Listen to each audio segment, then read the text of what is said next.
नमस्कार सभी विद्यार्थीगण। तो हम पढ़ रहे थे नेट JRF प्रश्न पत्र की इकाई पहली, जिसका नाम है शिक्षण एवं शोध आवृत्ति। ये तो नाम होगा शिक्षण शोध आवृत्ति, पेपर 1 का नाम है। इकाई पहली का नाम है शिक्षण आवृत्ति। तो इसमें हम चैप्टर 2 जो कि है लर्नर्स की कैरेक्टरिस्टिक्स, यानी शिक्षार्थी की विशेषताएं, अध्येता की विशेषताएं, वो हम पढ़ रहे थे। तो उसी में आज हम कंटिन्यू करेंगे किशोर और वयस्क विद्यार्थी, यानी कि किशोर और वयस्क विद्यार्थी जो कि हमारे सिलेबस में दिया हुआ है, आप देख सकते हैं। उन्हीं की विशेषताएं, उन्हीं के बारे में आज हम जानेंगे। तो चलिए देखते हैं। पहले हम किशोर विद्यार्थी देखेंगे, उसके बाद आगे वयस्क विद्यार्थी के बारे में। तो किशोर विद्यार्थी, तो किशोर जो होता है तो इसकी अलग अलग अवस्थाएं हैं और अलग अलग अवस्थाओं में इनके अलग अलग गुण हैं। किशोरों के बारे में क्या होता है, किशोरों की विशेषताएं क्या होती हैं। इस समय मन और व्यवहार के परिपक्व होने की शुरुआत होती है, यानी कि इस अवस्थाओं में, किशोर की अवस्था में जो कि बालक का मन होता है वो परिपक्व नहीं होता है। लेकिन जब किशोर अवस्था में पहुंचता है बालक, तो जो मन है और उसका जो व्यवहार है स्टूडेंट का, वह परिपक्व होना शुरू होता है। बस शुरू हुआ है, परिपक्व तो होगा जब वयस्क हो जाएगा, क्योंकि दूसरा पढ़ेंगे इसमें। वयस्क, वहाँ पर मन जो वयस्क हो जाएगा, लेकिन यहाँ पर वयस्क हुआ नहीं अभी। किशोर अवस्था में मन और व्यवहार परिपक्व होना की शुरुआत हुई है। चलिए इसमें किशोर अवस्था को यहाँ पर अलग अलग भागों में बांटा गया है। तो उसमें से पहली अवस्था है प्रारंभिक किशोर अवस्था। जो प्रारंभिक किशोर अवस्था होती है, यह 10 से 12 वर्ष के दौरान होती है। और इस अवस्था में हाथ पैर और जो अंग होते हैं शरीर के, इनमें वृद्धि होती है। इस समय स्वतंत्रता और गोपनीयता की मांग रहती है, यानी कि जो किशोर होता है वह जो छोटा बच्चा होता है उससे स्वतंत्रता की जरूरत नहीं होती, वह संरक्षण की मांग करता है। लेकिन जब किशोरावस्था में पहुंचता है वही यहाँ बालक का अर्थ केवल पुरुष से नहीं है, बालक का अर्थ महिला पुरुष दोनों विद्यार्थियों से है। तो जब इस किशोरावस्था में पहुंचता है बालक, तो स्वतंत्रता की मांग करता है कि मुझे नियंत्रण में थोड़ा ढील चाहिए, यानी कि जो माता पिता और अभिभावक का, बड़ों का नियंत्रण होता है, उसमें वो ढील मांगता है कि मुझे और थोड़ी स्वतंत्रता ज़्यादा दी जाए ताकि मैं कुछ अपने मन कर सकूं। और गोपनीयता की भी मांग रहती है। गोपनीयता की मांग जैसे कि वो उनके ऊपर अगर नज़र रखो, बार बार दिन भर उनके ऊपर नज़र रखो, बार बार उनको टोको किसी काम के लिए, तो उनको अच्छा नहीं लगता। वो कहते हैं, वो सोचते हैं कि हमारी कोई निष्ठा है, हमारी कोई प्राइवेसी, जो इंग्लिश में बोलते हैं, उसी को हिंदी में गोपनीयता बोलते हैं कि हमारी कोई प्राइवेसी है ही नहीं। कोई भी हमें आगे टोक देगा, कोई भी हमारा मोबाइल आगे चेक करता है, कोई भी कुछ ही पूछता है, कुछ भी हमें बताना पड़ता है। हमें ना कोई स्वतंत्रता है ना कोई गोपनीयता है, ऐसा वो इसका विरोध करते हैं। इसका मतलब वो स्वतंत्रता की मांग करते हैं और उनको कुछ गोपनीयता भी चाहिए, इसकी भी मांग करते हैं। और लेकिन मांग तो करते हैं, लेकिन इस उम्र में जो 10 से 12 वर्ष की उम्र होती, मिलती तो है नहीं स्वतंत्रता। अभिभावक जो होते हैं ना इस उम्र में स्वतंत्रता देते हैं ना गोपनीयता देते हैं।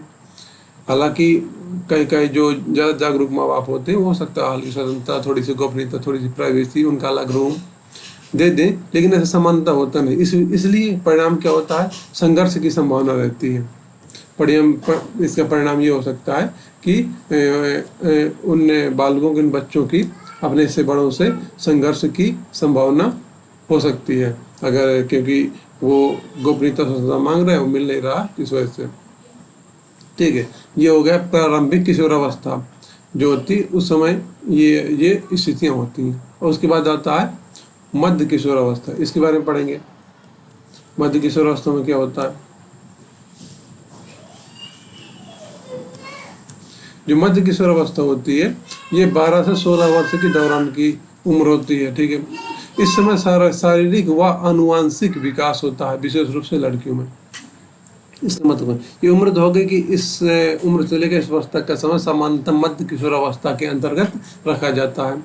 और इस समय शारीरिक व आनुवंशिक विकास होता है, यानी कि शारीरिक विकास तो चलता रहता है, पैदा होने के बाद से लगातार चलता रहता है, लेकिन यहाँ पर कुछ विशेष शारीरिक विकास होता है। जैसे कि जो पुरुषों में है, उनको पुरुषों के लक्षण अलग से होते हैं। जैसे उसकी पहचान एक पुरुष के रूप में होती, वो लक्षण दिखना शुरू हो जाते हैं। और इसी प्रकार महिलाओं भी होता, उनके महिलाओं वाले लक्षण दिखना शुरू हो जाते हैं। आनुवंशिक विकास यानी कि उनके व्यवहार में, उनकी आदतों में भी परिवर्तन होने लगता है। क्योंकि जैसे बच्चों का व्यवहार होता है वो महिला पुरुष में अंतर नहीं होता। बच्चे तो सभी एक जैसे होते हैं, मतलब उसमें कोई अंतर नहीं, उनकी आदत उनकी व्यवहार सब एक जैसे होते हैं। लेकिन जहाँ वो किशोरावस्था पहुँचते हैं तो इस अवस्था में पहुंचने पर उनके आनुवंशिक जो होता है, क्योंकि पुरुष का जो आनुवंशिक ढांचा होता है अलग होता है, महिला का आनुवंशिक ढांचा अलग होता है, तो उसी प्रकार उनमें परिवर्तन, उनके व्यवहार में, उनके आदतों में परिवर्तन होने लगता है। तो इसी को कहेंगे कि आनुवंशिक विकास होता है, क्योंकि पुरुषों का अनुरूप होगा, पुरुषों जैसे आदमियों जैसे आदतें होंगी, महिलाओं जैसे आदतें होंगी, जैसे गर्लिश और बॉयज बोलते हैं इंग्लिश में। और यहाँ पे विशेष रूप से लड़कियों में, विशेष रूप से लड़कियों में इसलिए बोला गया कि लड़कियों में जो है इस उम्र में उनका जो फेमिनिज्म नहीं बोलेंगे, गर्लिश बोलते हैं, लड़कियों वाली आदतें व्यवहार वो जल्दी दिखने लगती हैं। लड़कों में बाद में देखते हैं, लड़कियों में जल्दी दिखने लगती हैं किशोरावस्था में पहुंचने पर। इसलिए बोला गया कि यहाँ पर विशेष रूप से लड़कियों में। हालांकि शारीरिक और आनुवंशिक परिवर्तन होते तो दोनों वर्ग में, महिला पुरुष में, लेकिन दिखना किस में जल्दी शुरू होता है? दिखना जल्दी शुरू होता है महिलाओं में, यानी कि गर्ल्स में।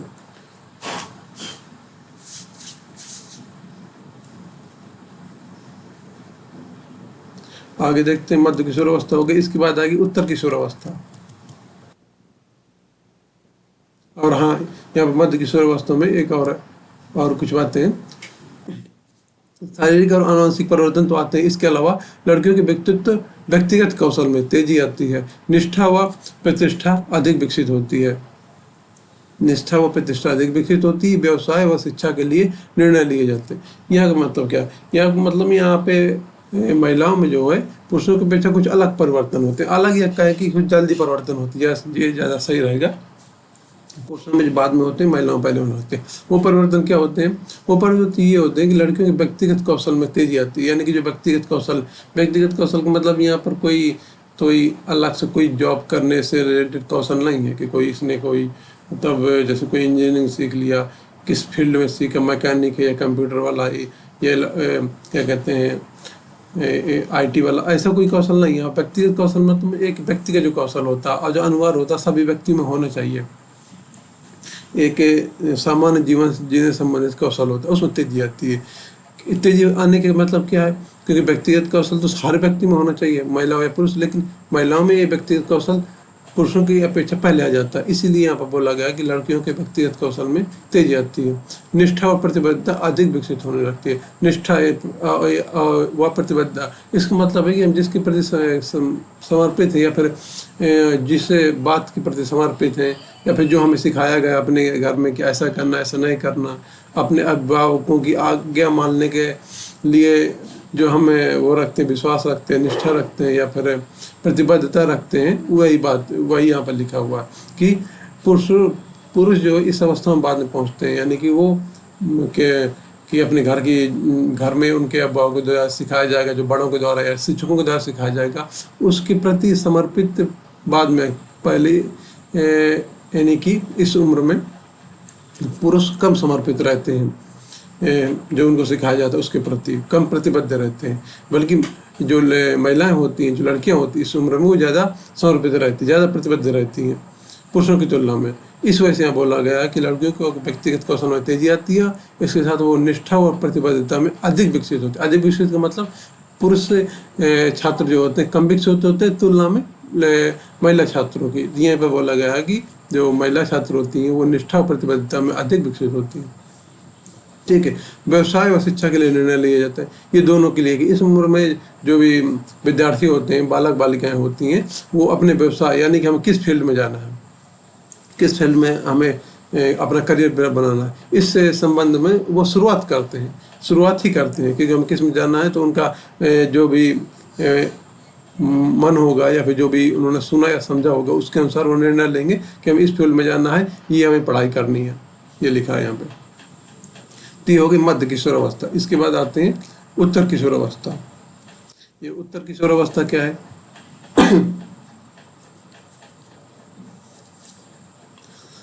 उत्तर किशोरावस्था की जो उम्र होती है वो 16 से 19 वर्ष के आसपास मानी गई है। ये जो है वयस्कता की ओर एक परिवर्तन है। उत्तर किशोरावस्था वयस्कता की ओर एक परिवर्तन की अवस्था। इसका मतलब उत्तर किशोरावस्था के बाद जो शिक्षार्थी होता है या फिर जो व्यक्ति होता है वही वयस्क बनने लगता है, यानी वयस्कता की शुरुआत हो जाती है। यहाँ से वह वयस्क अवस्था के चरण में प्रवेश कर जाता है। ये है इस सेंटेंस, इस वाक्य का मतलब कि वयस्क उत्तर किशोरावस्था के बाद वह वयस्क बनना शुरू हो जाता है, या वयस्क बनने की उसकी शुरुआत हो जाती है। और जो WHO है, WHO को तो जानते होंगे, इसका फुल फॉर्म है इंग्लिश में वर्ल्ड हेल्थ ऑर्गेनाइजेशन। ये अंतर्राष्ट्रीय संस्था है चिकित्सा के क्षेत्र में। इसे विश्व का डॉक्टर बोला जाता है, इसको हिंदी में बोलते हैं विश्व स्वास्थ्य संगठन। इसने 10 से 19 वर्ष की आयु को किशोरावस्था के रूप में परिभाषित किया है। WHO ने 10 से 19 वर्ष की आयु को किशोरावस्था के रूप में परिभाषित किया, यानी कि वही है जो हमने पढ़ा कि 3 भागों में बांटा ना, तो 3 भागों का मिला दिया जाए तो 10 से 19 वर्ष की आएगा, वही यहाँ पर लिखा हुआ। हाल एक शिक्षाविद है, इन्होंने भी किशोरावस्था के बारे में अपने विचार दिए हैं। हाल का कहना है कि किशोरावस्था जो है तूफान और तनाव की अवस्था होती है। तूफान और तनाव की अवस्था होती है। तूफान और तनाव की अवस्था का मतलब क्या? क्योंकि जो इस समय जो किशोर आता है, किशोर बालक या किशोर विद्यार्थी होता है, तो वह अपने मन में संघर्ष करता रहता है, अर्थात अपने मन में ही अलग अलग प्रश्नों से जूझता रहता है, अलग अलग स्थितियों से जूझता रहता है। तो इस वजह से बोला गया तूफान, जब मन में जूझेगा अलग अलग परिस्थितियों से, अलग अलग विचारों से, और मन में ही अलग अलग विचार, परस्पर विरोधी विचारों का संघर्ष होगा, तो तनाव होगा, टेंशन होगा, परेशान होगा मानसिक रूप से। तो वही है, उसी को यहाँ पर हाल ने कहा है, एक शिक्षा वैज्ञानिक, जिन्होंने कहा कि किशोरावस्था जो होती है तूफान और तनाव की अवस्था होती है। ठीक है। और इसके अलावा मनोवैज्ञानिक रूप से जो है यह संक्रमण का काल होता है। कैसे संक्रमण काल? क्योंकि यहाँ पर संज्ञानात्मक परिवर्तन होते हैं, शारीरिक परिवर्तन होते हैं, और व्यक्तिगत परिवर्तन होते हैं, सामाजिक परिवर्तन भी होते हैं। ये सभी परिवर्तन होता है, यानी कि एक अवस्था में हम जो सोचते हैं संज्ञानात्मक रूप से, शारीरिक रूप से, व्यक्तिगत रूप से, सामाजिक रूप से, वह फिर दूसरी अवस्था में जाकर हम उससे अलग सोचते हैं। तो इस वजह से ये होगा, क्या हुआ हो गया, ये हो गया एक संक्रमण का काल। यानी एक चरण से जो एक चरण में जो हम सोच रहे थे, फिर हम उसके दूसरे चरण में गए, वहाँ जाकर हम कुछ अलग विचार रख रहे हैं, अलग तरीके का व्यवहार कर रहे हैं। तो ये हो गया संक्रमण, यानी एक चरण से दूसरे चरण में जाना। यहीं पर कहा गया, इसी के बारे में बोला गया है कि मनोवैज्ञानिक रूप से यह संक्रमण का काल है, जिसके दौरान संज्ञानात्मक, शारीरिक, व्यक्तिगत और सामाजिक परिवर्तन होते हैं। ठीक, ये हो गया। और संज्ञानात्मक परिवर्तन कैसे होते हैं, शारीरिक परिवर्तन क्या होते हैं, व्यक्तिगत परिवर्तन कैसे होते हैं किशोर में, सामाजिक परिवर्तन क्या होते हैं, ये सब हम आगे पढ़ेंगे। इनकी विशेषताओं के रूप में अलग अलग भागों में बांटते हुए हम पढ़ेंगे। सबसे पहले हम पढ़ेंगे शैक्षिक विशेषताएं। शैक्षिक विशेषताओं में क्या देखेंगे कि जो बालक होता है, मतलब किशोर बनने के पहले जो उसका बचपन होता है, तो वहाँ पर वो शिक्षा के बारे में क्या विचार रखता है, क्या व्यवहार करता है, और फिर इसके बाद जो बड़ा हो जाता है, तो वहाँ पर क्या विचार, क्या व्यवहार रखता है, इसके बारे में हम पढ़ेंगे। यहाँ पर शैक्षिक लिखा हुआ है।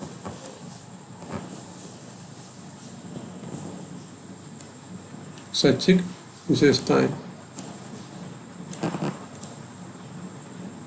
शैक्षिक विशेषताएं। ओके, शैक्षिक विशेषता हम देखेंगे।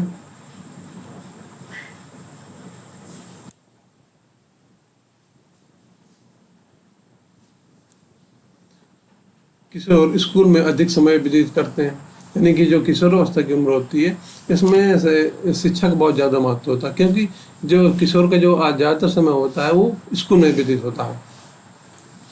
किशोरावस्था के दौरान शैक्षिक उपलब्धि पारस्परिकता, आंतरिक प्रेरणा और संस्थागत कारकों पर निर्भर करती है। इस चरण में माता पिता द्वारा बच्चे पर अधिक से अधिक ध्यान देने का प्रयत्न करना चाहिए। किशोर शिक्षकों के प्रति ज़्यादा सम्मान दिखाते हैं। इन सब चीज़ों का क्या मतलब समझिए। जो किशोर होता है वह पढ़ने की दृष्टि से, यानी शिक्षा की दृष्टि से बहुत ही संवेदनशील अवस्था होती है। कौन सी? किशोर अवस्था।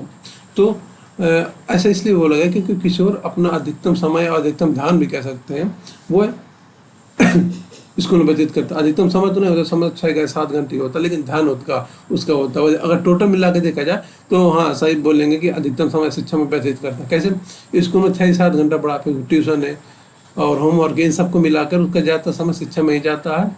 और ध्यान भी ज़्यादातर समझ जाएगा, उसको टेंशन रहेगी कि हाँ होमवर्क करना है, परीक्षाएँ आ रही हैं, उसके लिए तैयारी करनी है, सब चीज़ें।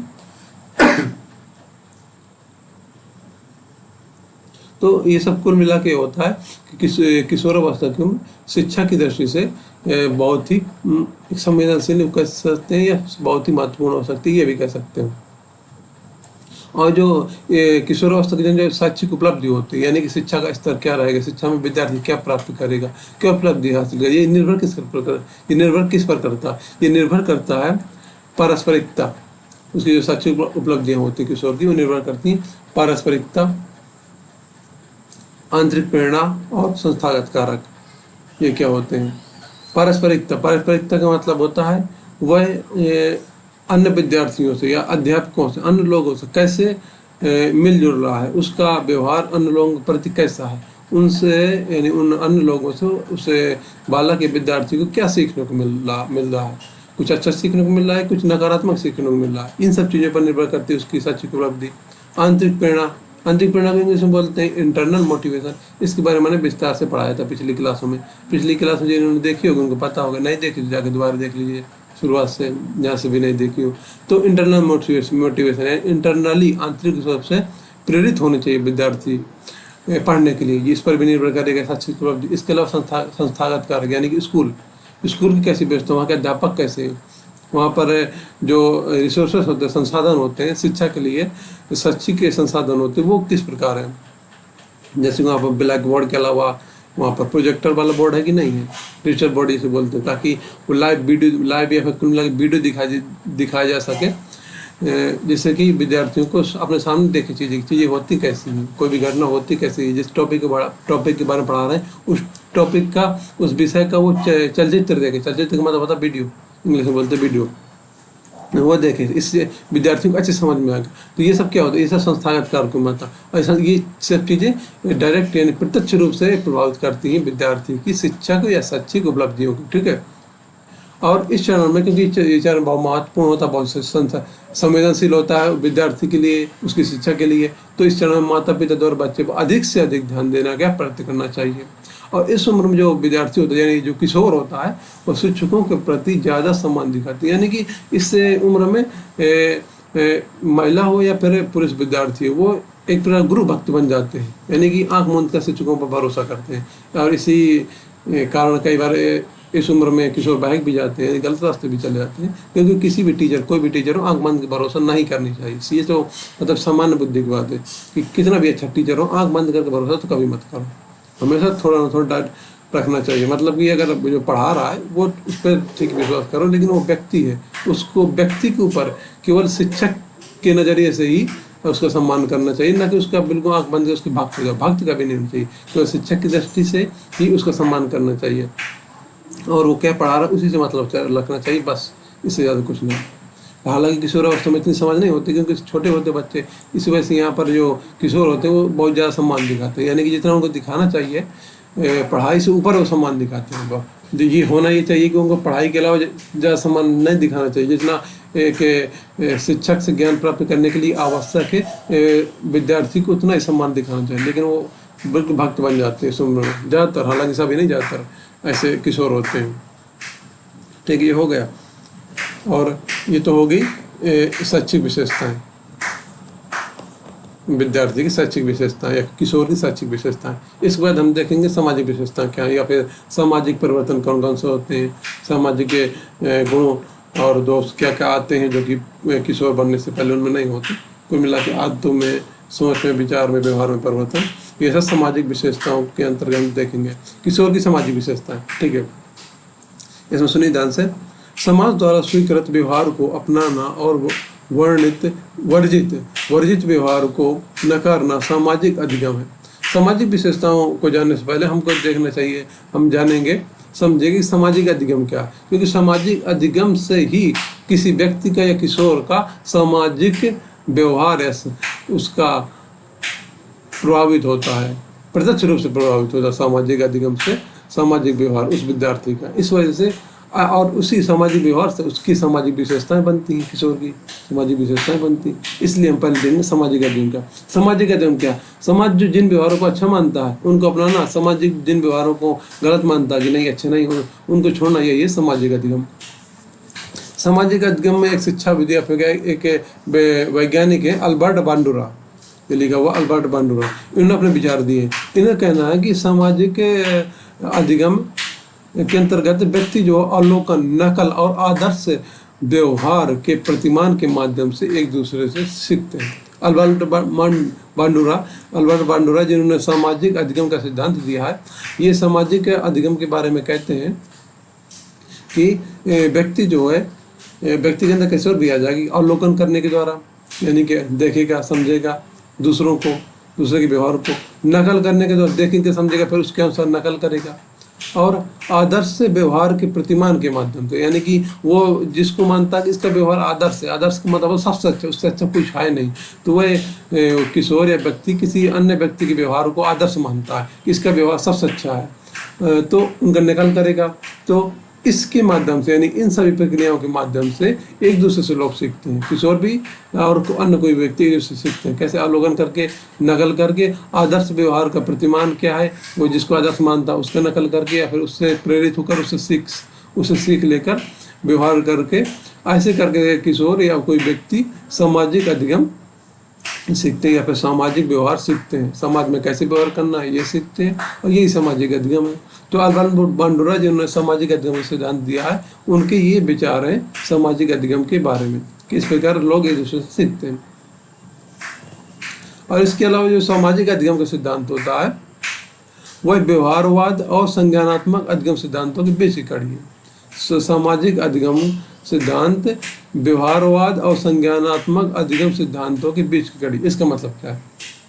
सामाजिक अधिगम तो हमने पढ़ लिया कि सामाजिक अधिगम क्या है। अल्बर्ट बांडुरा जो सामाजिक अधिगम के सिद्धांत थे, उन्होंने क्या इस बारे में कहा सामाजिक अधिगम के बारे में।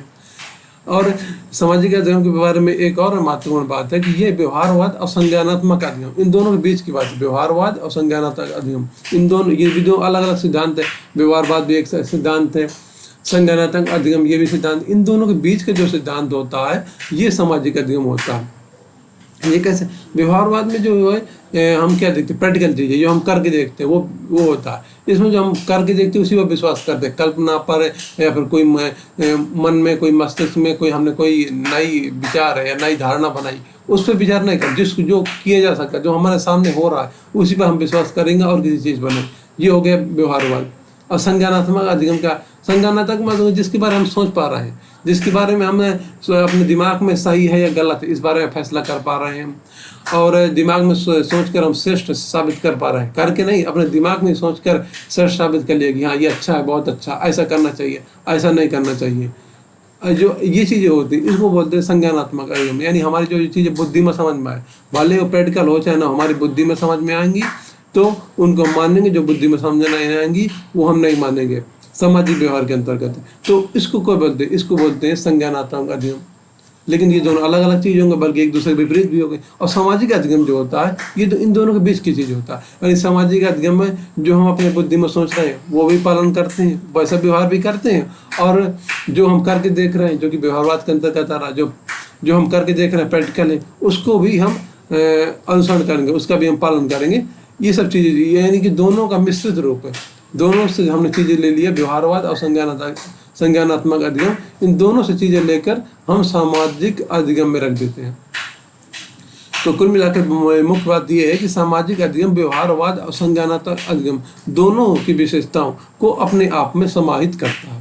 ये सामाजिक अधिगम, यानी कि ना एक पर टिक के नहीं रहता, इन दोनों से चीज़ें लेकर अपना काम चलाता है सामाजिक अधिगम। इसलिए कहा गया कि सामाजिक अधिगम व्यवहारवाद और संज्ञानात्मक अधिगम इन दोनों के सिद्धांतों के बीच की कड़ी है। ठीक है। और क्या सामाजिक व्यवहार के मतलब सामाजिक विशेषताओं के बारे में, और इसी के बारे में सामाजिक अधिगम के बारे में। सामाजिक अधिगम क्योंकि इनके बीच की कड़ी, किसके बीच की कड़ी है? व्यवहारवाद और संज्ञानात्मक अधिगम, इन दोनों के बीच की कड़ी है। इसलिए यह सिद्धांत यानी सामाजिक अधिगम का सिद्धांत ध्यान, स्मृति और प्रेरणा तीनों को संयोजित करता है। तीनों को संयोजित किस प्रकार करता है? क्योंकि दोनों से अलग व्यवहारवाद और संज्ञानात्मक अधिगम, दोनों की विशेषताएं ले लिया और दोनों की विशेषताएं लेकर ये अलग सिद्धांत बना सामाजिक अधिगम। और ये इसके अंतर्गत जो है ध्यान भी शामिल होता है। स्मृति, स्मृति का मतलब जो हम पिछली चीज़ें रिकॉल कर पा रहे हैं, फिर से याद कर पा रहे हैं, वो स्मृति। और प्रेरणा, प्रेरणा यानी कि मोटिवेशन, मैं विस्तार से पढ़ा चुका हूँ मोटिवेशन क्या है। तो इन सब चीज़ों को यह सिद्धांत यानी सामाजिक अधिगम का सिद्धांत अपने अंदर समाहित करता है। कौन कौन चीज़ों को? ध्यान को, स्मृति को, प्रेरणा को। ध्यान को का मतलब होता है सोचना, यानी कि मन की गहराई में जाकर किसी भी विषय पर सोचना, वो होता है ध्यान।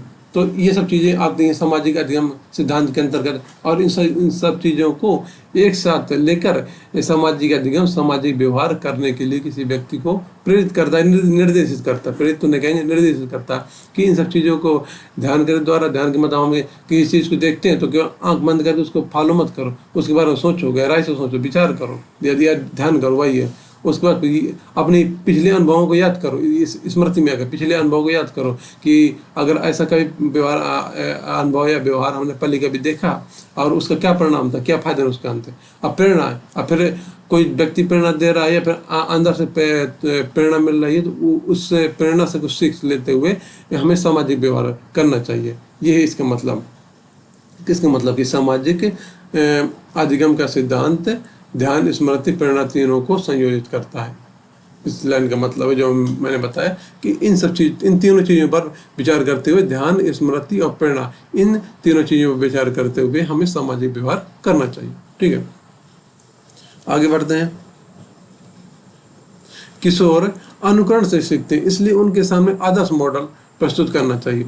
इसका मतलब क्या है? सामाजिक व्यवहार करने के संदर्भ में कि किशोर सामाजिक व्यवहार कैसे करें, उनको सामाजिक व्यवहार सिखाने के लिए हमें उनके सामने अच्छे या आदर्श मॉडल प्रस्तुत करना चाहिए, यानी कि अच्छे उदाहरण प्रस्तुत करने चाहिए जिससे वो अच्छा सामाजिक व्यवहार सीखे, न कि नकारात्मक और गलत दिशा में चले जाएं। अच्छे सामाजिक व्यवहार के लिए अच्छे या फिर आदर्श मॉडल क्या है? आदर्श मॉडल कि झूठ नहीं बोलना है, चोरी नहीं करनी है। इस वजह से हमें उनको उदाहरण क्या दे सकते हैं? आदर्श मॉडल के लिए किशोरों को, विद्यार्थियों को उदाहरण दे सकते हैं महात्मा गांधी का। महात्मा गांधी कभी झूठ नहीं बोलते थे, वह अपना काम स्वयं करते थे, इसलिए उनके जैसे कि स्टूडेंट होते नहीं हैं, वो डिपेंड रहते हैं अपने घर पेरेंट्स पर कि हर चीज़ के लिए उनके नहला दो, उनके कपड़े धुल दो, सब कुछ। मतलब जो काम वो खुद से भी कर सकते हैं, होमवर्क करने के लिए भी कहेंगे होमवर्क भी हमारा करा दो साथ में, अकेले नहीं हम कर पा रहे।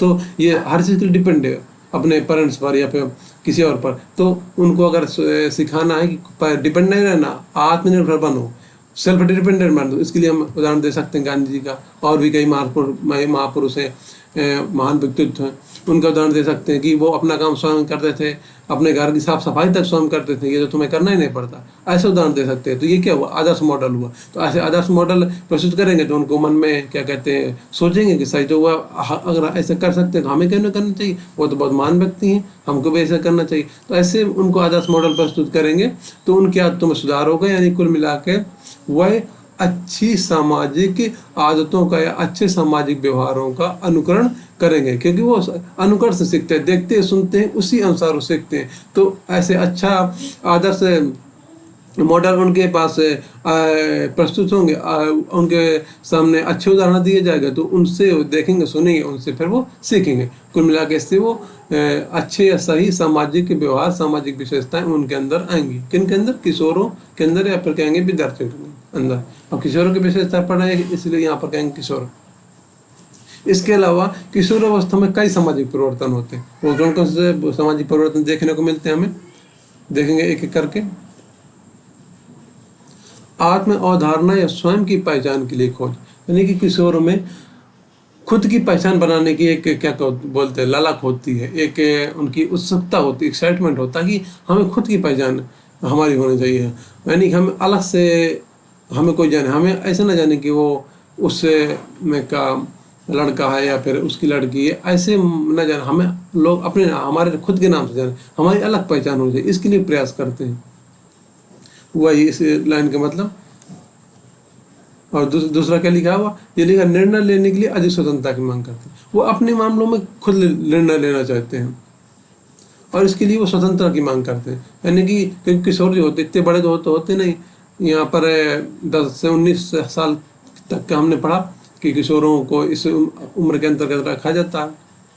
तो इस उम्र के जो लोग होते हैं, विद्यार्थी होते हैं, उनको ऐसे तो कहा नहीं जाता कि उनको बस छुट्टा छोड़ दिया जाए, मतलब कि पूरी तरह स्वतंत्र कर दिया जाए कि हाँ अपने मामले मामले में सबको निर्णय ले लो, क्या खाना है, क्या पहनना है, क्या पढ़ना है, कहाँ जाना है। ऐसे तो होता नहीं, बल्कि वो उनको हर चीज़ घर में बतानी होती है।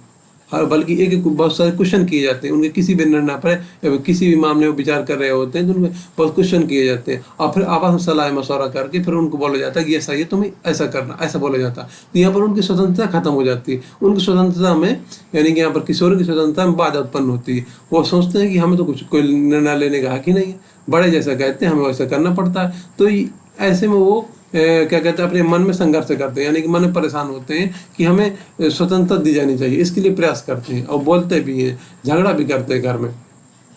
तो यही यहाँ पर लिखा कि निर्णय लेने के लिए अधिक स्वतंत्रता की मांग। वो निर्णय लेने के लिए अपने बारे में अधिक स्वतंत्रता की मांग करते हैं। वो कहते हैं कि हमें अपने बारे में निर्णय लेने का हक होना चाहिए, ना कि हमें हमारे ऊपर दूसरे का निर्णय थोपा जाना चाहिए।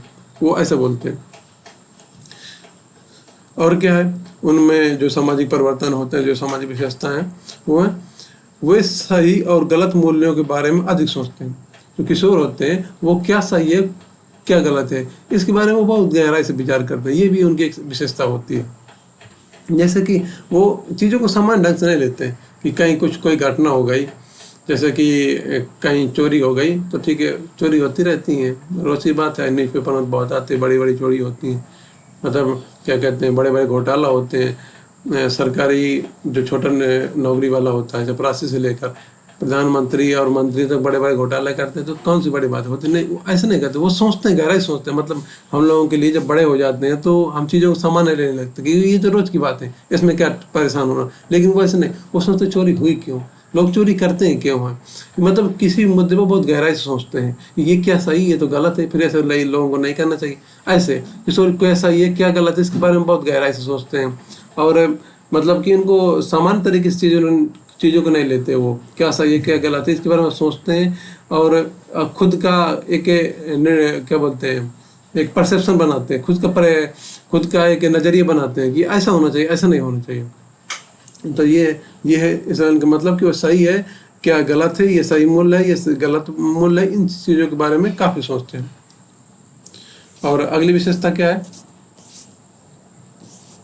अगली विशेषता है चौथा नंबर कि साथी समूह का दबाव भी बढ़ता है। कि जो किशोर होते हैं इस उम्र में उनका ग्रुप होता है, फ्रेंड्स ग्रुप, मित्र समूह जो होता है वो तो उसमें होते हैं। इस अवस्था में वो ज़्यादातर वो ऐसा तो नहीं होते कि कोई ऐसा किशोर और कोई ऐसा विद्यार्थी जिसका एक भी दोस्त ना, ऐसा तो होता नहीं। सभी का एक फ्रेंड सर्किल होता है, कम बड़ा है छोटा हो सकता है। तो उनका एक दूसरे के दबाव भी डालते हैं वो एक दूसरे पर, कितना है तुम्हें ऐसा नहीं ऐसा करना चाहिए, ये ड्रेस तुम्हारे पर अच्छी नहीं लगती, तुम्हें और अच्छे कपड़ा पहनना चाहिए, ये हेयर स्टाइल तुम्हारी अच्छी नहीं है, ऐसे तुम्हारे नंबर अच्छे नहीं आए इस एग्ज़ाम में, तुम्हारी ये सब्जेक्ट बहुत कमज़ोर है, तुम इस विषय में बिल्कुल बढ़ते नहीं हो, बिल्कुल नहीं पढ़ते। तो ऐसे कई मामले हो सकते हैं जिनमें वो एक दूसरे पर दबाव डालते हैं। तो इसका मतलब क्या, इसका मतलब हुआ कि साथी समूह का भी दबाव होता है उनके ऊपर। और साथी समूह का दबाव होगा तो इसमें भी उनको एक मानसिक दबाव तो महसूस होगा, क्योंकि दबाव हुआ तो महसूस होगा।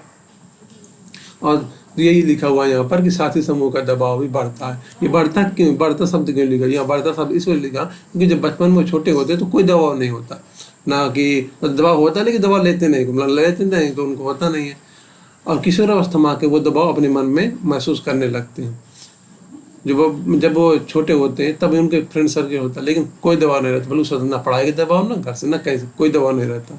और इस उम्र में आकर उनके ऊपर घर से दबाव तो होता ही है, इसके अलावा साथी समूह का दबाव भी बढ़ने लगता है। ये इस लाइन का मतलब है।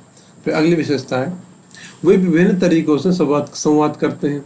उनके जो संवाद करने यानी कम्युनिकेशन या बात करने का तरीका होता है लोगों से, वो अलग अलग होता है। जैसे आज के समय में देखा जाए तो इंटरनेट, मोबाइल फ़ोन हो गया, सोशल मीडिया साइट्स हो गए, इन सभी के माध्यम से वो अलग अलग लोगों से या फिर क्या कि अपने मित्र समूह से बात करते हैं और इससे उनका समाजीकरण होता है। समाजीकरण कैसे? समाजीकरण ऐसे तो होता है, हम लोगों से हम कैसे मिलते हैं, कैसे बात करते हैं, इन सभी चीज़ों समाजीकरण होता है। तो इसी समाजीकरण की प्रक्रिया में वो अलग अलग माध्यमों का उपयोग करते हैं, अलग अलग तरीके का उपयोग करते हैं बात करने के लिए, कम्युनिकेशन करने के लिए। जैसे इंटरनेट हो गया, इंटरनेट में आज के समय हम यूट्यूब देखते हैं और फेसबुक, व्हाट्सएप, टेलीग्राम, ट्विटर, बहुत सारी चीज़ें हैं। अलग अलग वेबसाइट देखते हैं, तो उससे अलग अलग हमें जानकारी मिलती है, उससे हमारी सोच विकसित होती है। और सही सोच गलत सोच दोनों प्रकार की हो सकती है। कैसा हम देखते हैं, कैसा हम सुनते हैं, किस प्रकार हम संवाद करते हैं, कैसे लोगों से संवाद करते हैं, इन सभी चीज़ों पर निर्भर करता है कि हमारे दिमाग में क्या प्रभाव पड़ेगा, हमारी थिंकिंग प्रोसेस क्या होगी,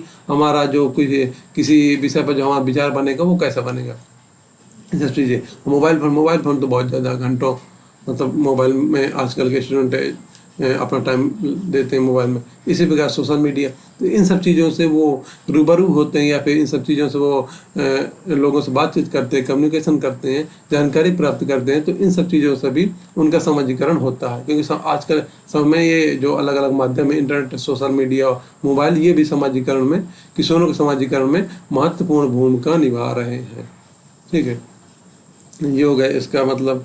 फिर अगली विशेषता क्या है? जब किशोर अवस्था में आते हैं व्यक्ति या फिर कई विद्यार्थी जब किशोर अवस्था में आते हैं, तो ये जो उनका सहपाठी समूह होता है, सहपाठी समूह जो मतलब कि जो उनका स्कूल में जो फ्रेंड सर्किल होता है, वह एकल लिंग से मिश्रित लिंग की ओर विकसित होता है। इसका मतलब कि पहले हो सकता है उनका जो ग्रुप हो, लड़कों का लड़कों वाला ग्रुप हो, लड़कियों का लड़कियों वाला ग्रुप हो, लेकिन जब किशोर अवस्था में पहुंचेंगे तो वो उनका आकर्षण मतलब विपरीत लिंग की तरफ होगा। और जब आकर्षण विपरीत लिंग की तरफ होगा तो उनके फ्रेंड सर्कल में लड़के लड़कियां दोनों रहेंगे। तो ये क्या हो गया? ये हो गया मिश्रित लिंग वाला एक प्रकार का समूह हो गया, मिश्रित लिंग वाला समूह हो गया। तो ये मिश्रित लिंग का सहपाठी समूह हो गया। ठीक है, और इसके अलावा रोमांटिक व अल्पकालिक रिश्ते को प्राथमिकता देते हैं। किशोरावस्था की जो उम्र होती है, इसमें क्या बोलेंगे कि छात्र बहक जाते हैं या फिर मतलब छात्र छात्रा दोनों, मतलब इसमें उम्र में आके शिक्षार्थी बहक जाते हैं।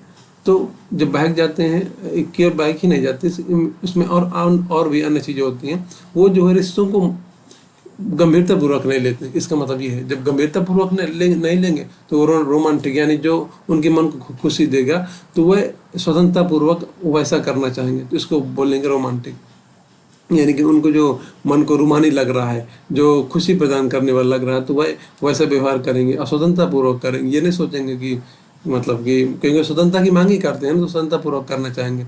और अल्पकालिक, यानी कि वो कोई वादा नहीं करते, यहाँ पर वो अल्पकालिक रिश्ते को प्राथमिकता देते हैं, वो लंबे लंबे वादे नहीं करते हैं। तो यही है इसे लाइन का मतलब, इसे वाक्य का मतलब कि रोमांटिक व अल्पकालिक रिश्ते को प्राथमिकता देते हैं।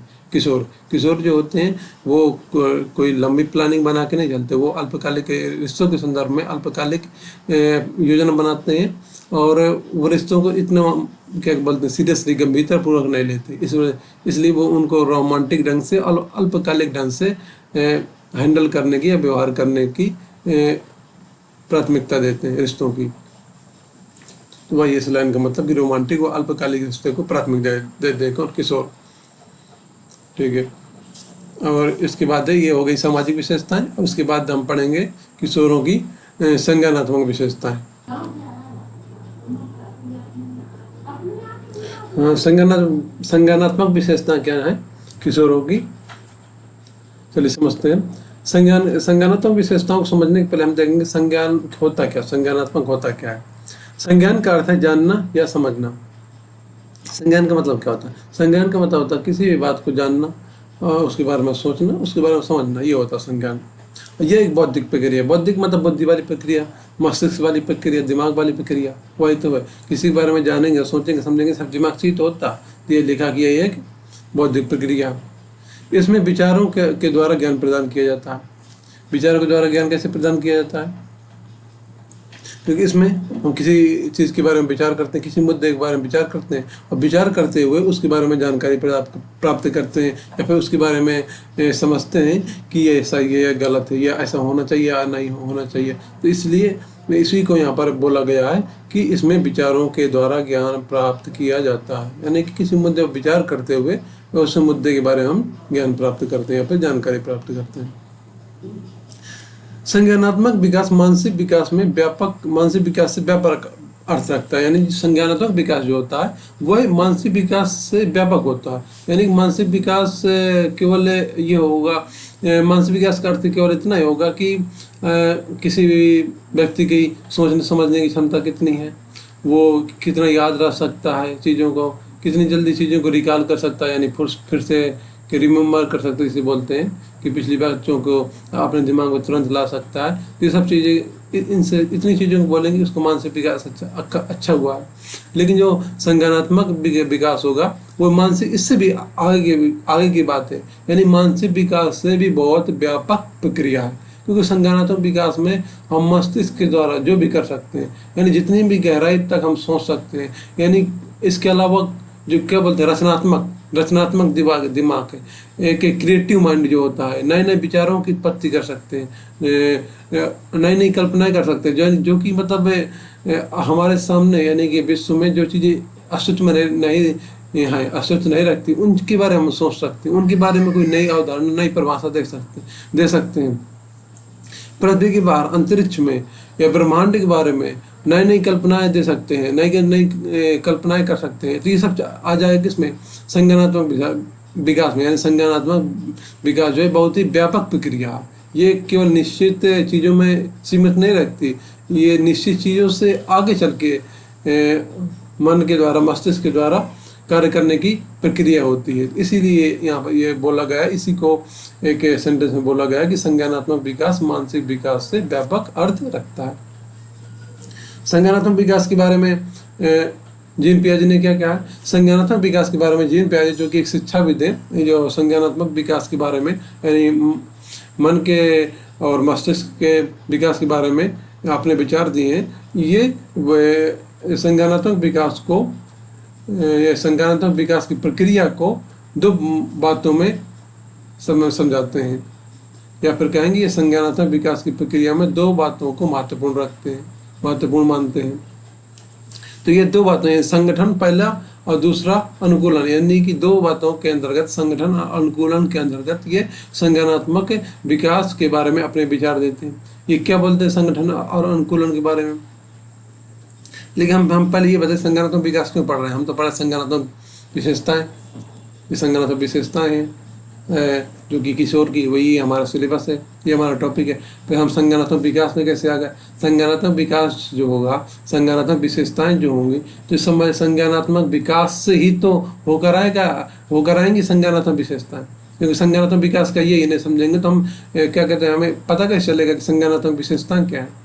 किसी भी चीज़ की विशेषताएं, वो चीज़ विकसित कैसी हुई, उसी से निकल कर तो आती है। इसी वजह से हम यहाँ पढ़ रहे हैं संज्ञानात्मक विकास, क्योंकि संज्ञानात्मक विकास से ही संबंधित है, प्रत्यक्ष रूप से संबंधित है क्या? संज्ञानात्मक विशेषताएं। चलिए, जीन पियाजे ने संज्ञानात्मक विकास के अंतर्गत जो दो शब्द दिए यहाँ पर, संगठन और अनुकूलन, तो इनके बारे में क्या बोला जीन पियाजे ने? जीन पियाजे संगठन के बारे में बोलते हैं कि संगठन से तात्पर्य बुद्धि में चल रही विभिन्न क्रियाओं जैसे प्रत्यक्षीकरण, स्मृति, चिंतन एवं तर्क सभी के संगठित होने से है। जिन पे क्या बोलते हैं संगठन के बारे में? संगठन के बारे में जिन पे कहना है कि संगठन के अंतर्गत क्या आता है? संगठन के अंतर्गत किन चीजों का संगठन आता है? संगठन के अंतर्गत दिमाग में, क्योंकि संज्ञानात्मक संबंधित है, संज्ञानात्मक विकास संबंधित, तो यहाँ पर बुद्धि की बात करेंगे और किसी चीज की बात नहीं करेंगे। यहाँ पर संगठन, बुद्धि के अंतर्गत संगठन क्या है, सिर्फ उसी की बात करेंगे, क्योंकि हम पढ़ रहे हैं संज्ञानात्मक विकास, इसके बारे में पढ़ रहे हैं। तो संगठन जो होता है वह बुद्धि में चल रही विभिन्न क्रियाओं, कौन कौन सी क्रियाएं? जैसे कि प्रत्यक्षीकरण का मतलब जो हम सामने देखते हैं, प्रत्यक्षीकरण हो गया। स्मृति, यानी कि हम कितनी चीज़ों को याद कर सकते हैं। चिंतन का मतलब हम कितने किसी चीज़ पर, किसी मुद्दे पर कितना गहरा विचार कर सकते हैं, कितना ज़्यादा विचार कर सकते हैं, ये सब। एवं तर्क मतलब उसके बारे में अपनी राय देना, राय ऐसे देना कि उसके पीछे कोई कारण हो, कारण सहित किसी मुद्दे पर राय देना, वो होता है तर्क। तो ये इन सभी चीज़ों को संगठित होना जो है, इन सभी चीज़ों के संगठित होने की प्रक्रिया ही क्या है? संगठन। यहाँ पर संगठन क्या है, जीन पियाजे बोलते हैं कि संगठन जो है यह वह बुद्धि में चल रही विभिन्न प्रक्रिया जैसे प्रत्यक्षीकरण, स्मृति, चिंतन, तर्क, इन सभी के संगठित होने से है। इन सभी का संगठन जो जो बुद्धि में होता है, इन सभी का संगठन को यहाँ पर जीन पियाजे ने संगठन नाम दिया है, संज्ञानात्मक विकास के अंतर्गत। ठीक है। इसके अलावा जीन पियाजे का कहना है कि वातावरण के साथ संयोजन करना संगठन का ही परिणाम है। ये कैसे कि वर्तमान वातावरण के साथ कोई व्यक्ति कैसे समायोजन करता है, यानी कैसे तालमेल बिठाकर अपना काम करता है। कोई व्यक्ति जिन उसके वातावरण के साथ किस प्रकार तालमेल बिठाता है, किस प्रकार सामंजस्य बिठाता है, ताकि वो अपनी अपना कार्य या फिर अपनी दैनिक प्रक्रियाएं, दैनिक क्रियाएं किस प्रकार सही ढंग से अच्छी तरीके से कर पाए। ये जो है ये संगठन का ही परिणाम है, क्योंकि संगठन में ये सब दिमाग वाली चीज़ें, मतलब संगठन यहाँ पर बुद्धि में जो चीज़ों का संगठन है उससे का उस अर्थ में यहाँ पर संगठन बोला गया। तो जो बुद्धि में जो इन सब चीज़ों यानी प्रत्यक्षीकरण, स्मृति, चिंतन एवं तर्क, इन सब चीज़ों का संगठन होता है दिमाग में। इन्हीं चीज़ों का इस्तेमाल करते हुए, इन्हीं से सहायता लेते हुए कोई व्यक्ति वातावरण के साथ तालमेल बिठा सकता। अगर इनको हटा दिया जाए तो कोई भी वातावरण के साथ कोई व्यक्ति तालमेल बिठा ही नहीं पाएगा, बल्कि वो नष्ट हो जाएगा, क्योंकि उसका अस्तित्व नहीं रहेगा। क्योंकि वातावरण के साथ जब तालमेल नहीं बिठा पाएगा तो कहाँ से किसी भी जीव का या किसी भी व्यक्ति का अस्तित्व रहेगा। और अस्तित्व के लिए वातावरण के साथ तालमेल बिठाना जरूरी है। और इसमें काम आता है क्या, संगठन। बुद्धि में जो इन चीज़ों का संगठन होता है, इसी वही काम आता है वातावरण के साथ तालमेल बिठाने में। इसके अलावा संगठन के बारे में बताया गया है कि संगठन व्यक्ति एवं वातावरण के संबंध को आंतरिक रूप से प्रभावित करता है। इसका अर्थ क्या है, संगठन होता है, हमने पढ़ा कि व्यक्ति के वातावरण के साथ तालमेल बिठाएगा, इसमें संगठन उसकी सहायता करेगा, संगठन की वजह से ये ऐसा होगा। तो इतना तो होता। इसके अलावा ये होता कैसे, ये होता इस प्रकार है कि व्यक्ति और वातावरण के संबंध में, कि व्यक्ति और वातावरण का संबंध कैसा होगा और वातावरण के साथ व्यक्ति अपना तालमेल कैसे बिठाएगा, इसके लिए संगठन उसे आंतरिक रूप से प्रेरित करता है। आंतरिक रूप से कैसे, क्योंकि संगठन क्या, यहाँ पर जो बुद्धि में जो अलग अलग हमने चीज़ें पढ़ी, प्रत्यक्षीकरण, स्मृति, ये सब चीज़ें, ये जो बुद्धि में इन सब चीज़ों का संगठन होता है, उसी को हम यहाँ पर संगठन बोला गया है। तो ये सब चीज़ें कैसे प्रेरित करेंगे व्यक्ति को, आंतरिक रूप से प्रेरित करेंगे, ये बाहर रूप से तो प्रेरित कर नहीं सकती, क्योंकि यह संगठन है, संगठन खुद आंतरिक है, क्योंकि संगठन यहाँ पर दिमाग में है, संगठन खुद आंतरिक है। इसी को बोला गया है कि संगठन व्यक्ति और वातावरण के संबंध को आंतरिक रूप से प्रभावित करता है। आंतरिक से प्रभावित इस वजह से कह रहे हैं क्योंकि संगठन ही आंतरिक है। ठीक है।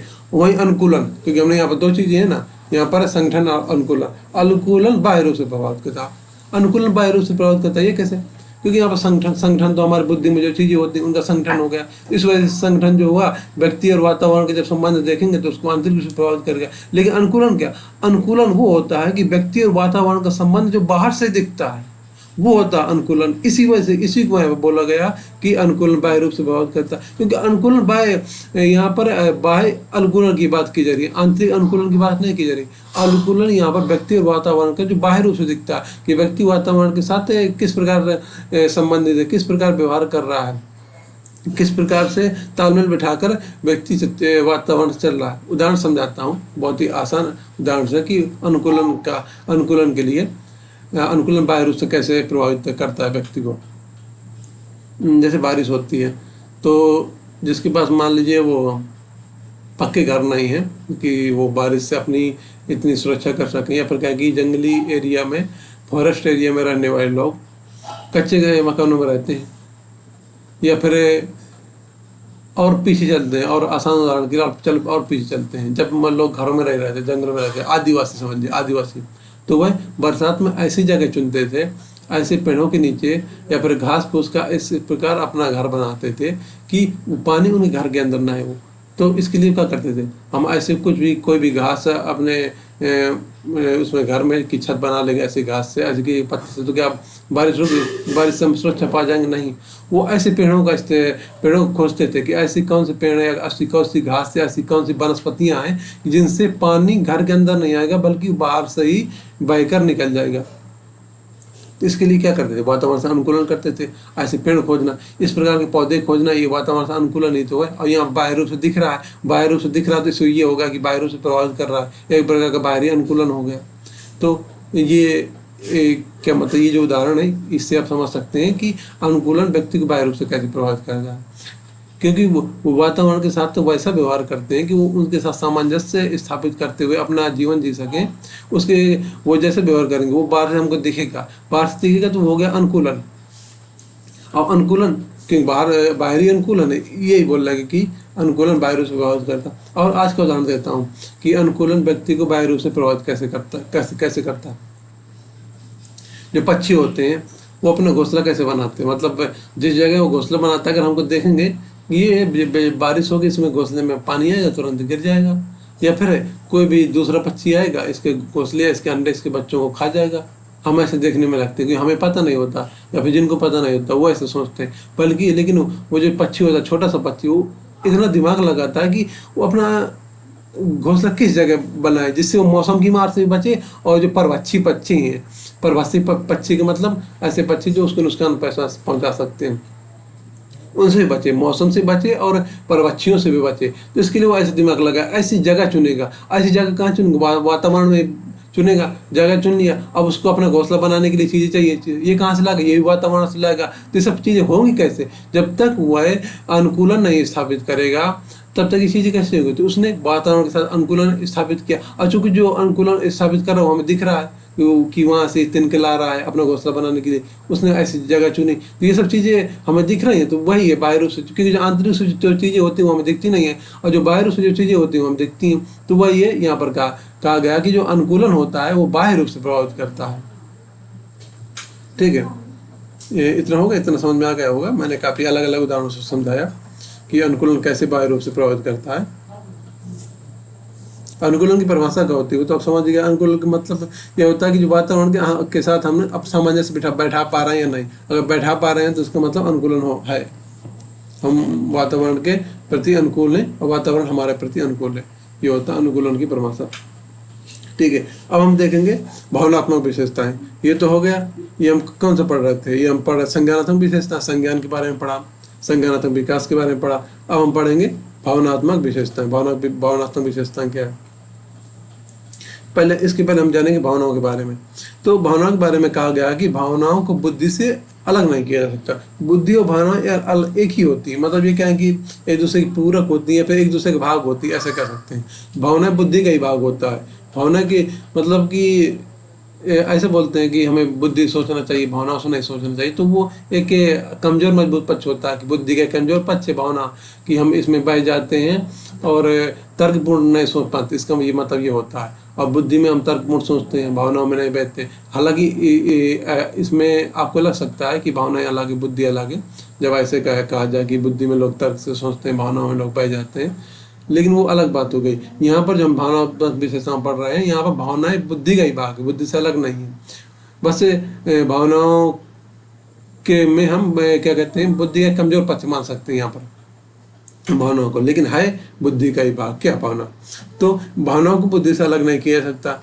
और क्यों नहीं अलग किया जा सकता, यहाँ पर एक और उदाहरण दिया हुआ है। अगर विद्यार्थी तनावग्रस्त है, किसी भावना को लेकर तनावग्रस्त है, किसी भी सोच में डूबा हुआ है, उससे परेशान है, तो वह सही तरीके से अपनी पढ़ाई नहीं कर सकता। यही पर लिखा हुआ कि सही तरीके से अध्ययन नहीं कर पाएगा। तो क्योंकि वो टेंशन में भावनात्मक रूप से परेशान है, तो वो सही से पढ़ाई नहीं कर पा रहा है। पढ़ाई किससे होती है, बुद्धि से होती है। तो इसका मतलब क्या हुआ, इसका मतलब यही हुआ कि भावनाओं को बुद्धि से पृथक नहीं किया जा सकता है। और आगे क्या दिया है भावनात्मक विशेषताओं में, किशोरों को नैतिकता और बहुत महत्वाकांक्षी होने की समस्याओं का सामना करना पड़ता है।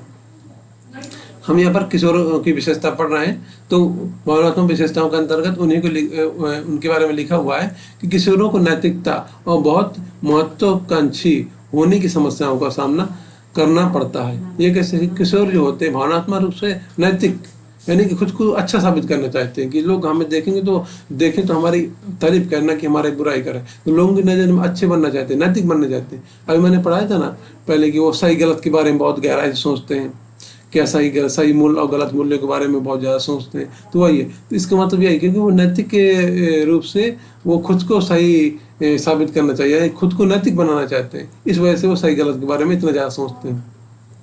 तो जब किशोर नैतिक खुद को नैतिक बनाना चाहते हैं या नैतिकता की स्थापना करना चाहते हैं कि सभी चीज़ें सही होनी चाहिए, और इसके साथ ही बहुत महत्वाकांक्षी भी होते हैं, बहुत महत्वाकांक्षी लंबी लंबी योजना बनाते हैं। लंबी लंबी योजना बनाने का मतलब वो लंबी लंबी सोचते हैं, उसमें काम कुछ नहीं करते।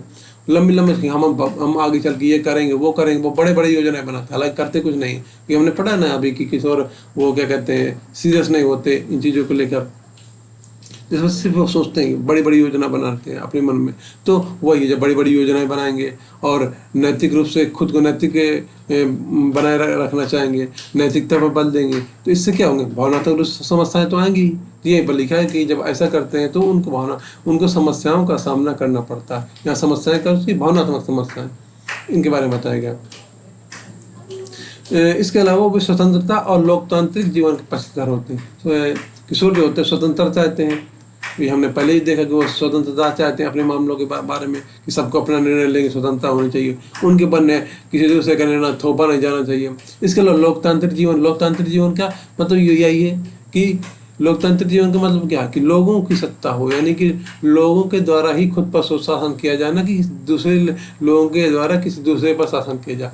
लोग खुद अपने ऊपर शासन करें, ये है यहाँ पर लोकतंत्र का मतलब, यानी कि लोगों का शासन हो, किसी गुलाम न हो। यही है किशोरों की सोच होती है उस उम्र में, क्योंकि वो अपने निर्णय खुद लेना चाहते हैं, स्वतंत्रता चाहते हैं, अपने विचारों का सम्मान चाहते हैं। लोकतंत्र में क्या होता है, लोकतंत्र में ये होता है कि हाँ, लोग हमारे विचारों का सम्मान कर रहे हैं, हमें भी मौका दे, हमारी भी बात सुने। यही होता है इन सब लोकतंत्र में। तो लोकतंत्र की परिभाषा में ये सब होता है। और किशोर भी यही चाहते हैं कि उनको स्वतंत्रता मिले, उनकी बात सुनी जाए, उनको भी महत्व दिया जाए, उनको भी एक नागरिक के रूप में गिना जाए। तो इसी को यहाँ पर बोला गया है कि वो स्वतंत्रता और लोकतांत्रिक जीवन के पक्षधर होते हैं। वे स्वभाव से विद्रोही होते हैं। विद्रोही क्यों? कि जब क्योंकि होते हैं उम्र छोटे हैं, सोचते बड़ा बड़ा है, बातें बड़ी बड़ी करते हैं, तो उनकी बात मानी नहीं जाती, तो वो क्या करते, विरोध करते हैं। यही पर लिखा गया, तो उनका जो स्वभाव होता है विद्रोही हो जाता है। तो ये पर इसी बात को लिखा गया कि वो स्वभाव से विद्रोही होते हैं। किशोरों में धर्म, ईश्वर, अध्यात्म आदि के प्रति स्वामित्व की लालसा होती है। इसका मतलब है कि वो धर्म की परिभाषा क्या है, धर्म क्या है, ईश्वर क्या है, अध्यात्म क्या है, इसके बारे में अपने खुद के विचार बनाते हैं। वो दूसरे के थोपे हुए विचार को मानने के लिए, जसकर्ता से स्वीकार करने के लिए तैयार नहीं होते। वो खुद का विचार बनाते हैं। जब खुद का विचार बनाते हैं तो वो धर्म को अपने तरीके से परिभाषित करते हैं। धर्म ये नहीं, ये ना होना चाहिए, ईश्वर ये नहीं, ये होना चाहिए। इसी प्रकार अध्यात्म ये नहीं, ऐसा होना चाहिए, आध्यात्मिक उद्देश्य ऐसा होना चाहिए, और हम ऐसा मानते हैं। इस बारे में वो अपने विचार देते हैं। तो इसी को यहाँ पर लिखा गया है कि किशोर धर्म, ईश्वर, आध्यात्म आदि के प्रति स्वामित्व की लालसा रखते हैं। यहाँ पर रखते हैं, या फिर हाँ, लालसा रहती है, यहाँ पर लालसा रहती है, इस वजह से यहाँ पर रहती है। हम ये भी लिख सकते हैं कि इनके प्रति वो स्वामित्व की लालसा रखते हैं, ये भी है, लेकिन सेंटेंस के अकॉर्डिंग यहाँ पर रहती ही सही होगा। तो वही लिखा है, किशोरों में धर्म, ईश्वर, आध्यात्म आदि के प्रति स्वामित्व की लालसा रहती है। क्योंकि इसका मतलब है, बता चुका और एक बार बता देता हूँ कि इन सब चीज़ों के प्रति वो खुद से विचार करते हैं, क्या सही है, क्या गलत है, क्या अनैतिक है, क्या नैतिक है, इन सब के बारे में खुद से विचार करते हैं। तो खुद की एक अलग अवधारणा बनाते हैं, खुद की अलग सोच बनाते हैं, और उसी अनुसार वो इन चीज़ों का पालन करना चाहते हैं कि धर्म का पालन कैसे किया जाए। तो उनको बताया जाएगा धर्म गुरुओं के द्वारा कि धर्म का पालन ऐसे करना, तो वो ऐसा पालन नहीं करेंगे। वो खुद धर्म के बारे में क्या सोचते हैं, उसी अनुसार वो धर्म का पालन करना चाहते हैं। इसी प्रकार ईश्वर का, इसी प्रकार अध्यात्म का, ये इस वाक्य का मतलब। इसके अलावा और क्या है यहाँ पर भावनात्मक विशेषताओं में? भावनात्मक परिवर्तन अकेले नहीं, बल्कि वंशागति, मस्तिष्क के पर्यावरण, अनुभवों, संस्कृति आदि के साथ भी चलते हैं। जो भावनात्मक विशेषताओं के अंतर्गत किशोरों में जो भावनात्मक परिवर्तन होते हैं, वो केवल अकेले नहीं होते। अकेले का मतलब किसी एक कारण की वजह से नहीं होते, इसके पीछे कई चीजें होती हैं जिनसे भावनात्मक परिवर्तन या किशोरों की भावनात्मक विशेषताएं प्रभावित होती हैं। और कौन कौन सी चीजें हैं? वो वंशानुगति या वंशागति मतलब उनकी पूर्वजों के गुण या जेनेटिक कैरेक्टर कैसे हैं, उनकी पूर्वजों की व्यवहार या आदतें कैसी थी, तो उनसे भी प्रभावित होगा उस किशोर की भावनात्मक चीज़ें उनसे भी प्रभावित होंगी। इसके अलावा मस्तिष्क वो कैसे सोचते हैं, उनका उस किशोर का मानसिक विकास कैसा, मानसिक विकास उसका तेज है या मानसिक विकास धीमा है, ये सब इससे भी उसकी भावनाएं प्रभावित होंगी या फिर भावनात्मक परिवर्तन प्रभावित होंगे। इसके अलावा पर्यावरण, वो जहाँ पर रहता है वहाँ का माहौल कैसा है, अनुभव उसकी अब तक के किशोर बनने तक की उम्र तक के अनुभव कैसे हैं, इन सब चीज़ों से भी संस्कृति उस क्योंकि कोई भी व्यक्ति अलग संस्कृति में कोई व्यक्ति जो होता है वहाँ की एक संस्कृति होती है और एक देश में कई संस्कृति होती है। जैसे कि भारत में तो एक प्रदेश के अंदर कई संस्कृति मिलती है। इसके अलावा उत्तर दक्षिण पूर्व पश्चिम अलग अलग प्रदेशों की संस्कृति अलग अलग है। तो संस्कृति से भी किसी भी किशोर की भावनाएं प्रभावित होती हैं। तो यही पर ये लिखा गया है कि भावनात्मक परिवर्तन, संस्कृति, इन सब चीज़ों से भी प्रभावित होते हैं या इनके साथ चलते हैं। भावनात्मक परिवर्तन अकेले नहीं आते बल्कि वंशागति, मस्तिष्क, पर्यावरण, अनुभवों, संस्कृति आदि के साथ भी चलते हैं। ठीक है, ये तो भावनात्मक विशेषता में भावनात्मक परिवर्तन के बारे में हो गया। इसके अलावा व्यक्तिगत अंतर भी होता है किशोरों में। किशोरों के विकास में व्यक्तिगत अंतर भी महत्वपूर्ण भूमिका निभाते हैं। ये कैसे कि कोई भी किशोर कैसे सोचता है और दूसरा किशोर कैसे सोचता है, इन दोनों में अंतर होगा, कन्फर्म में अंतर होगा। क्योंकि दो व्यक्ति एक ही जैसे सोचें, खासकर किशोरावस्था की उम्र हो तो और ज़्यादा व्यक्तिगत अंतर होते हैं। यानी कि 2 स्टूडेंट है या फिर एक कक्षा में 10-12 स्टूडेंट है, सबके विचार जो है किसी न किसी मामले पे भिन्न होंगे। भले कि कुछ मामलों में एक जैसे भी हो सकते हैं, लेकिन कुछ मामलों में उन सबके विचार अलग अलग भी होंगे। तो वही यहाँ पर लिखा हुआ है। जैसे कि मादक द्रव्यों के सेवन में कुछ किशोर होते हैं इस उम्र से नशा करने लगते हैं, जैसे सिरी मतलब गुटखा जिसे बोलते हैं, और सिगरेट, बीड़ी, ये शराब, इन सब चीज़ों के प्रति कुछ बोलते हैं कि अच्छा, कुछ बोलते हैं बुरा। जो बोलते हैं अच्छा है इनका सेवन करना चाहिए, तो मादक द्रव्यों का सेवन करने लगते हैं। हिंसा, कुछ किशोरों का मन होता है कि हिंसा सही है, हिंसा से न्याय मिलता है, और ऐसे कानूनी प्रक्रिया बहुत जटिल है, इससे न्याय नहीं मिलता, इस वजह से अपना बदला खुद लेना चाहिए, ईंट का जवाब पत्थर देना चाहिए, ऐसा मानते हैं। कुछ इसका विरोध करते नहीं, बातचीत के माध्यम से समस्या हल करने चाहिए, ऐसा मानना होता है कुछ लोगों का। इसी प्रकार यौन इच्छा का मतलब क्या होता है, जो जीएफ वाला चीज़ें होती हैं वही यहाँ पर है। कुछ चीज़ इसको सही मानते हैं कि हाँ हमारा मन हो रहा है ऐसा करने का, तो करना चाहिए क्योंकि हमारा मन हो रहा है, हमें ज़रूरत है। क्योंकि इस समय हार्मोनल चेंज होते हैं ना, हार्मोनों में परिवर्तन आते हैं। हार्मोन्स में आपने जीव विज्ञान पढ़ा होगा, तो हार्मोन्स में परिवर्तन होता है, तो उनको विपरीत लिंग के प्रति क्या कहता है आकर्षण होता है। तो कुछ लोग इसको गलत मानते हैं कि हाँ इसको कंट्रोल करना चाहिए, गलत है नहीं, ये पढ़ने की उम्र है, इन सब चीज़ों में ध्यान नहीं देना चाहिए। हमें अंदर से जरूरत महसूस हो रही फिर भी इनको दबा के रखना चाहिए, क्योंकि घर में भी ऐसे सिखाया जाता है, स्कूल में और समाज में भी ऐसे सिखाया जाता है कि गलत है। लेकिन कुछ होते हैं कोई नहीं, समाज की बात नहीं मानना है और समाज, अध्यापक और अभिभावकों की बात नहीं मानना। हमें ऐसा जरूरत महसूस हो रही तो ऐसा करना है, हमें इसकी ज़रूरत है तो हमें ये इच्छा पूरी करनी है। तो यही चीज़ें यौन इच्छा के बारे में। तो इन सब चीज़ों के बारे में अलग अलग उनके विचार, अलग अलग ख्याल होते हैं। तो वही यहाँ पर लिखा हुआ है कि किशोरों के विकास में व्यक्तिगत अंतर भी महत्वपूर्ण भूमिका निभाते हैं। ये मादक द्रव्यों के सेवन, हिंसा, यौन इच्छा आदि के रूप में प्रस्तुत होते हैं। ठीक, ये हो गया क्या भावनात्मक विशेषताएं।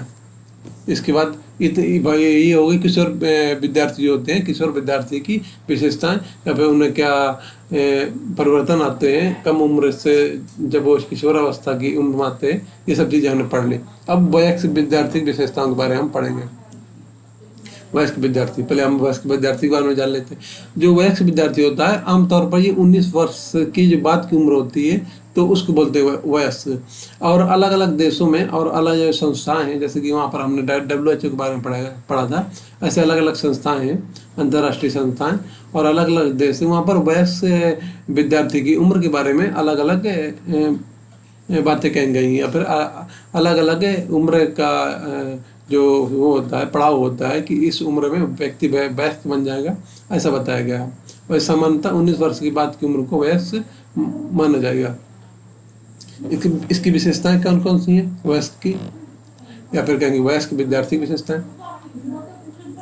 एक करके देखते हैं। पहला नंबर है वयस्क सीखने की प्रक्रिया व्यवस्थित होती है। वयस्क विद्यार्थी की जो सीखने की प्रक्रिया होती है वह व्यवस्थित होती है।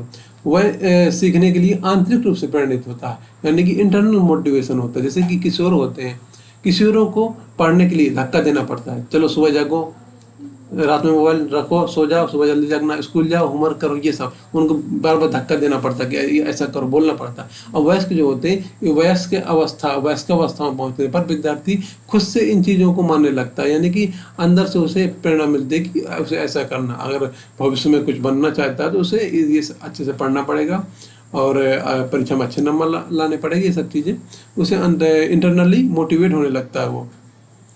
और जो चीज़ों करने की प्रक्रिया होती है, पढ़ने की जो प्रक्रिया उसकी व्यवस्थित होती है। ठीक है। दूसरा नंबर है, वयस्क विद्यार्थी लक्ष्य उन्मुख व व्यवहारिक होता है।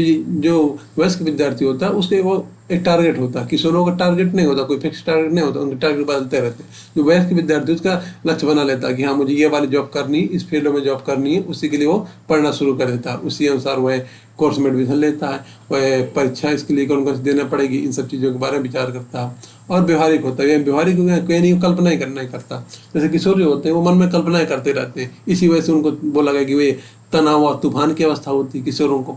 लेकिन जो वयस्क विद्यार्थी होता है वो ज़्यादा सोचता नहीं, वो देखता है कि ये चीज़ें संभव है, हो सकती है, इसी के बारे में सोचेगा। और जो काल्पनिक बातें उनके बारे में वो इतना विचार नहीं करता। कौन? वयस्क विद्यार्थी।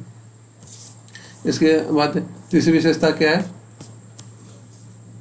तीसरी विशेषता है, वयस्क विद्यार्थी जो होता है प्रासंगिकता उन्मुख और कुछ सीखने के लिए कम से कम कोई एक कारण रखते हैं, यानी कि वैज्ञानिक रूप से सोचते हैं। जैसे कि कोई भी चीज़ सीख रहे हैं उसका कोई प्रासंगिक है कि नहीं, वो चीज़ प्रासंगिक है कि नहीं, जो भी कोर्स पढ़ रहे हैं उसका कोई संदर्भ क्या बोलते हैं, उसका कोई महत्व है कि नहीं, वो एक कोर्स है, वह पढ़ाई प्रासंगिक है कि नहीं, वो आगे चलकर उनके जीवन में उनके करियर बनाने में काम आएगी कि नहीं, या ऐसा सोचते हैं।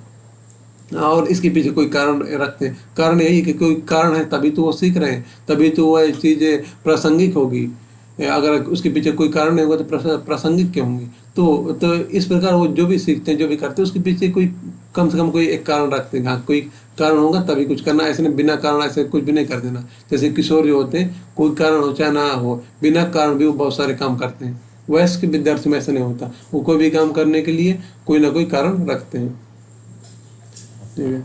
अब चौथी विशेषता है, यहाँ जो है विद्यार्थी एक निर्भर व्यक्ति से आत्मनिर्देशित व्यक्ति बनने की ओर बढ़ता है। यानी किशोर जो होते हैं निर्भर रहते हैं, अपने पेरेंट्स पर, टीचर्स पर निर्भर रहते हैं। और जो वयस्क जो होता है वो खुद से, यानी खुद आत्मनिर्भर बनने की प्रक्रिया की ओर चलने आगे बढ़ता है, यानी कि अपनी चीज़ों स्वयं कर सके। जो भी ज़रूरतें हैं, जैसे कि पढ़ने के लिए लोग बाहर जाते हैं तो अपना सब खाना स्वयं बनाते हैं। अपना खाना क्या, सुबह शाम तक जितना होता है सब कुछ स्वयं ही करते हैं, तो आत्मनिर्भर हो गए ना। तो वही है। तो इस यानी कि वयस्क अवस्था की उम्र में आने पर विद्यार्थी आत्मनिर्भर बनने लगता है। इसके बाद लिखा है कि वयस्क विद्यार्थी अनुभवी व्यक्ति होता है, ये शिक्षक से अधिक सकते हैं। वयस्क जो होता है उसको काफ़ी अनुभव हो जाता है इस उम्र तक आते आते, इस अवस्था तक आते आते। यानी कि जब 19 साल तक आएगा तो वो उसने बचपन से लेकर अभी तक बहुत सारी चीज़ें देखी, सुनी, समझी होगी, तो इसे काफ़ी अनुभव होता है। तो वही वयस्क विद्यार्थी का होता है, एक अनुभवी व्यक्ति जो अनुभवी होता है, तो उसी अनुभव के अनुसार वो शिक्षक से ज़्यादा सीखने का प्रयत्न करता है। यानी कि वो पढ़ाई में सीरियस होता है, पढ़ाई में गंभीर होगा, और शिक्षक से जो पढ़ रहा है वो ज़्यादा से ज़्यादा क्वेश्चन करेगा और ज़्यादा सीखने का प्रयास करेगा कि शिक्षक से अपना एग्जाम में निकालने के लिए कितना ज़्यादा सीख लूँ ताकि मेरा एग्जाम एक ही बार में अच्छे से निकल जाए। उदाहरण के लिए जैसे आप जो पढ़ रहे हैं सभी वयस्क, कोई यहाँ पर किशोर नहीं, किशोर कई साल पहले किशोरावस्था आपकी निकल गई थी, तो यहाँ पर हम नेट JRF निकालने के लिए प्रयास कर रहे हैं। तो यहाँ पर आप सभी लोग सोचेंगे कि आपका एक ही बार में नेट JRF निकल जाए, ये नहीं 4-4-5 बार एग्जाम दे रहे हैं। कि कई लोगों का 4 बार से नेट ही बस हुआ है, JRF हो ही नहीं रहा, हर बार JRF लटक जा रहा है। तो आप सोचेंगे, इस वजह से आप सोचेंगे अब जिससे भी पढ़ें ज़्यादा से ज़्यादा सीखें, ज़्यादा से ज़्यादा सीखेंगे मतलब परीक्षा में जो भी क्वेश्चन आए आपसे ज़्यादा से ज़्यादा क्वेश्चन बने, इसी अनुसार आप जिससे भी पढ़ रहे हो उससे ज़्यादा से ज़्यादा सीखने का प्रयास करें, ऐसा सोचेंगे। तो वही यहाँ पर लिखा हुआ। और आगे लिखा है, वयस्क अपनी पारिवारिक व सामाजिक जिम्मेदारी को महसूस करता है, उसे समस्याओं को हल करने में आनंद मिलता है। यानी कि जो वयस्क विद्यार्थी होता है वो सीरियस होने लगता है। हमने पढ़ा था किशोर सीरियस नहीं रहते, हर चीज़ को हल्के में रहते हैं, लेकिन वयस्क जो होता है हर चीज़ को हल्के में नहीं लेता, वह अपनी जिम्मेदारी को महसूस करने लगता है, सीरियस होने लगता है कि मेरी परिवार के प्रति कई जिम्मेदारियाँ हैं, मेरी समाज के प्रति कई जिम्मेदारियाँ हैं, उनको मुझे अच्छे से पालन करना चाहिए, ये सोचने लगता है। और जो समस्याएं होती हैं वह जब उनको सीरियस लेगा तो उनको हल करने का प्रयास करेगा तो उस समस्याओं को हल करने में आनंद मिलता है। यानी समस्याओं को बोझ नहीं समझता, वह समस्याओं को गंभीरतापूर्वक लेता और उनको हल करने का प्रयास करता है, इसलिए उसे समस्याओं को हल करने में आनंद मिलता है। ठीक है, तो ये हो गए वयस्क के और जो किशोर हैं उनकी अलग अलग हमने विशेषताएं पढ़ी।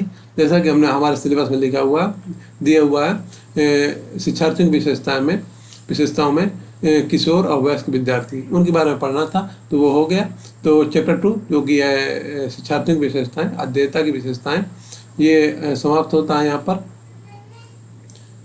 और इसके बाद हमें अगले लेक्चर में, अगली क्लास में चैप्टर 3 पढ़ेंगे। उसके पहले जैसे चैप्टर 2 हो गया, पहला भी हो गया चैप्टर 2 हो गया, तो इनकी मैं क्वेश्चन पोस्ट करूँगा इस अपने चैनल पे।